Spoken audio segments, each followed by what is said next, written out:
سلام، توی این ویدیو قرار تفاوت بین هاب، سویچ و روتر رو یاد بگیریم.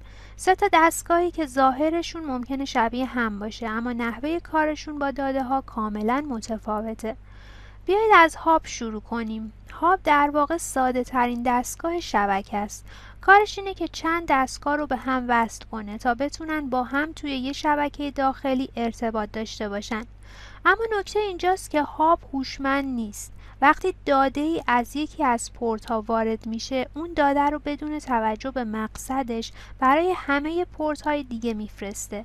یعنی حتی اگه فقط بخوای یه فایل به یه سیستم خاص بفرستی، بقیه دستگاه ها هم اون داده رو میگیرن که هم امنیت پایین میاد و هم ترافیک شبکه زیاد میشه. حالا بریم سراغ سویچ. سویچ مثل هاب چند تا پورت داره، اما فرقش اینه که باهوشه. سویچ آدرس های فیزیکی دستگاه ها یا همون مک ادرس ها رو یاد میگیره و توی یه جدول به اسم مک ادرس تیبل نگه میداره. پس وقتی داده ای وارد سویچ میشه، اون داده فقط به پورت مربوط به مقصد اصلی ارسال میشه. در نتیجه ترافیک غیر ضروری کم میشه و امنیت و سرعت شبکه بالا میره. پس میتونیم بگیم سویچ نسخه پیشرفته تر هابه. اما حالا نوبت به روتر میرسه.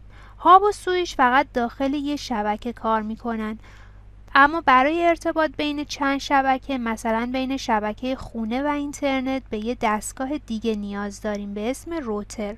روتر آدرس های IP رو بررسی میکنه و تصمیم میگیره داده ها به کدوم شبکه برن. به عبارتی روتر دروازه ورود و خروج داده های بین شبکه هاست. مثلا فرض کنید کامپیوتر شما تو شبکه قرمز بخواد با سیستمی تو شبکه آبی ارتباط بگیره.